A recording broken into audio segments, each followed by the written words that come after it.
Welcome to Salem சமையல். இன்னைக்கு நம்ம சேலம் சமையல்ல வஞ்சர மீன் குழம்பு எப்படி வைக்கிறதுன்னு பார்க்கலாம்.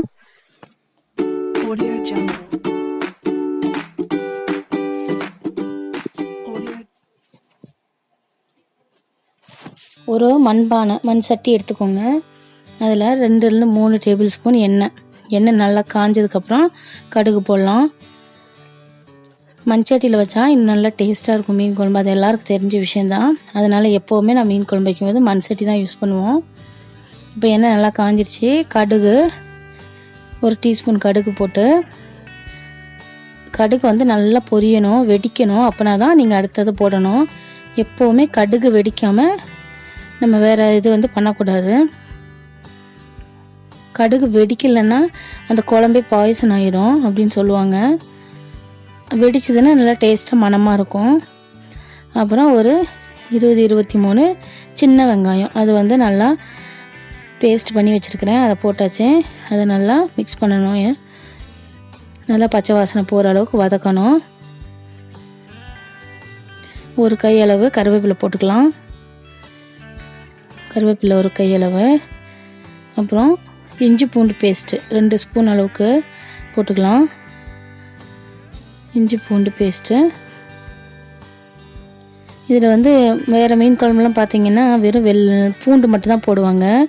இந்த மீன் குழம்போட ஸ்பெஷலே இஞ்சி, அப்புறம் பூண்டு இதெல்லாம் அரைச்சி, அப்புறம் சின்ன வெங்காயம்லாம் அரைச்சி, தக்காளி கூட அரைச்சி போடுறதுனால அது ஒரு டிஃப்ரெண்ட்டு டேஸ்ட்டாக இருக்கும். இது நல்லா வதங்கட்டும்.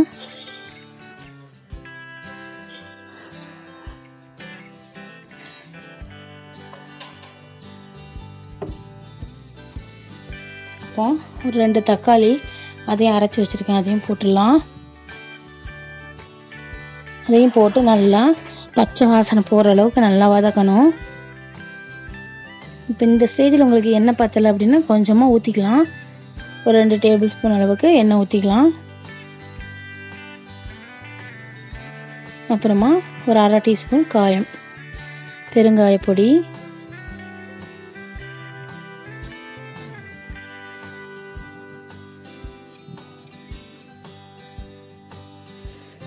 இது கொஞ்சம் வதங்கி வந்துருக்கு பாருங்கள். இப்போ ஒரு டீஸ்பூன் மஞ்சள் தூள் போட்டுக்கலாம்.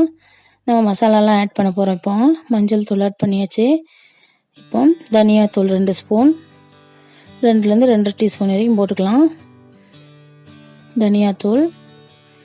அப்புறம் சில்லி பவுடர், அது காரத்துக்கு ஏற்ற மாதிரி போட்டுக்கலாம். நான் 3 ஸ்பூன் வரைக்கும் போடுறேன். நீங்கள் உங்களுக்கு காரம் கம்மியாக போகுதுன்னா 2 டீஸ்பூன் போட்டால் போதும். இது காஷ்மீரி சில்லி பவுடர்னால கொஞ்சம் கலர் நல்லாயிருக்கும். அது இல்லாமல் நீங்கள் சாதாரண சில்லி பவுடர் யூஸ் பண்ணாலும் போதும். போட்டு நல்லா மசாலாலாம் பச்சை வாசனை போகிற அளவுக்கு நல்லா வதக்கி எடுத்துக்கோங்க. நம்ம எவ்வளோ தூரத்துக்கு இந்த மசாலாலாம் எண்ணெயில் வதக்கி இந்த மாதிரி எண்ணெய் தனியாக பிரிஞ்சு வர மாதிரி வதக்குறோமோ அவ்வளோ டேஸ்ட் வரும் குழம்புக்கு. நீங்கள் ட்ரை பண்ணி பாருங்கள், உண்மையிலே உங்களுக்கு நல்லா தெரியும். இது நல்லா இப்போ ரெடியானோடனே ஒரு எலுமிச்சை சைஸ் புளி கரைச்சி வச்சுருக்கேன். அது ஊற்றிடலாம். இதில் ஊற்றியாச்சு.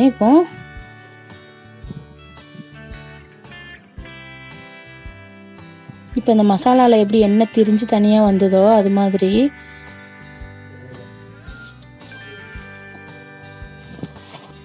நல்லா மிக்ஸ் பண்ணிக்கலாம். தண்ணி உங்களுக்கு தேவையான அளவு ஊற்றிக்கோங்க. ஊற்றி நல்லா மிக்ஸ் பண்ணிக்கோங்க. கல் உப்பு போட்டால் கொஞ்சம் நல்லாயிருக்கும். அதனால் கல் உப்பு போட்டுக்கலாம். நம்ம உங்களுக்கு தேவைன்னா இங்கே சால்ட்டு கூட போட்டுக்கலாம்.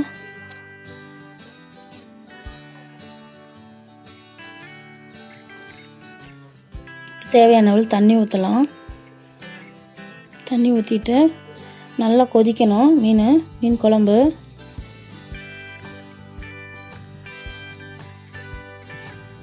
உங்களுக்கு எவ்வளோ தேவையோ அவ்வளோ தண்ணி ஊற்றிக்கலாம். ரொம்ப தண்ணி ஊற்றிடக்கூடாது. நமக்கு அது கொஞ்சம் கட்டியாக ஆகிறதுக்கு டைம் ஆயிடும். அதனால் மசாலா வாசனைலாம் நம்ம எண்ணெயிலே வதக்கினால அவ்வளோவா வாசம் வராது. நம்ம தண்ணி கம்மியாக ஊற்றிக்கிட்டால் கூட போதும். நல்லா க்ளோஸ் பண்ணிடுங்க. இப்போ பாருங்கள் கொஞ்சம் கொதிச்சு வந்திருக்கு. நல்லா கிளறி விட்டுக்கோங்க. இப்போ தண்ணியாக இருக்குது. இன்னுக்கு ஒரு 5 நிமிஷம் கொதிக்க விட்டோம்னா நல்லா கட்டி ஆயிரும். அப்போ தான் மீன் போடணும். மீன் ஃபஸ்ட்டே போட்டிங்கன்னா எல்லாம் உடஞ்சிரும். அதனால் எப்போவுமே மீன் லாஸ்ட்டாக தான் போடணும். இப்போ பாருங்கள், நல்லா கொதித்து எண்ணெயெல்லாம் செப்பரேட்டாக வந்திருக்கு. இந்த மாதிரி மீன் குழம்பு ரெடி ஆகணும். இந்த ஸ்டேஜில் நம்ம வாஷ் பண்ணி வச்சுருக்க வஞ்சிர மீனெல்லாம் போட்டுடலாம்.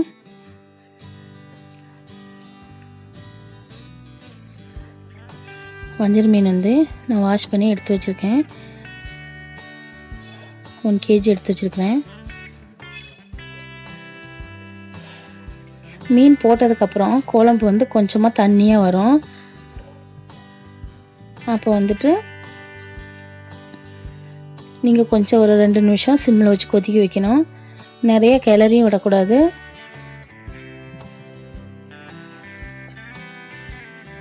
இப்போ தேவைன்னா உப்பு போட்டுக்கலாம். உப்பு கொஞ்சம் கம்மியாக இருந்தால் உப்பு சேர்த்துக்கோங்க. இந்த மாதிரி சின்ன டீஸ்பூன் வச்சு கிளறி விடணும். பெரிய கரண்டியெல்லாம் வச்சு கிளறி விட்டிங்கன்னா மீன் உடஞ்சிரும். இப்போ ஒரு 5 நிமிஷம் க்ளோஸ் பண்ணி வைக்கலாம். இப்போ ஒரு கடாய் தனியாக வச்சுக்கோங்க. அதில் கொஞ்சம் நல்லெண்ணெய் ஊற்றிக்கிட்டு, ஒரு 2 ஸ்பூன் அளவுக்கு நல்லெண்ணெய் ஊற்றிக்கிட்டு, பொடியாக நறுக்கி வச்சுருக்கிற இஞ்சி, அப்புறமா வெளுத்துள்ளி, அதாவது பூண்டு, ரெண்டையும் எண்ணெயில் நல்லா மொரிய விட்டுக்கோங்க. அது நல்லா கோல்டன் ப்ரௌன் கலர் வரணும். அந்த மாதிரி மொரிய விடுங்க. அப்புறமா காஞ்ச மிளகாய், ஒரு 4 காஞ்ச மிளகாய் போட்டுக்கோங்க. அதை கட் பண்ணி போட்டிங்கன்னா காரம் அதிகமாயிரும். அதனால் முழுசாக போட்டுக்கலாம் ஃப்ளேவருக்காக. அப்புறம் 1/2 டீஸ்பூன் வெந்தய பொடி போட்டு நல்லா எண்ணெயில் பொரிச்சிருங்க. இஞ்சி பூண்டெல்லாம் நல்லா கோல்டன் ப்ரௌன் கலர் வந்துருச்சு. இந்த மாதிரி வர வைக்கணும். அப்புறம் 2-3 கருவேப்பிலை போட்டுக்கலாம். ஆல்ரெடி குழம்புலையும் கருவேப்பிலை போட்டிருக்கோம், அதனால் கொஞ்சமாக போட்டுக்கலாம். இப்போ நம்மளோட மீன் குழம்புல இதை ஆட் பண்ணிடலாம். எண்ணெயோடு சேர்த்து ஊற்றிடுங்க.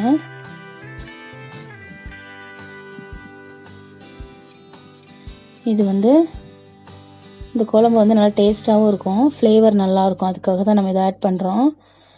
இது வந்து 2 நாள், ஒரு நாள் ஃபுல்லாக ஊற வச்சு நீங்கள் சாப்பிட்டிங்கன்னா நல்லா டேஸ்ட்டாக இருக்கும். கொஞ்சம் கொத்தமல்லி போட்டுடலாம் மேலே. பாருங்கள், நம்ம சுவையான வஞ்சர மீன் குழம்பு ரெடி ஆயிடுச்சு. இந்த வீடியோ உங்களுக்கு பிடிச்சிருந்துச்சின்னா லைக் பண்ணுங்கள், ஷேர் பண்ணுங்கள், மறக்காமல் சப்ஸ்கிரைப் பண்ணுங்கள். தேங்க்யூ.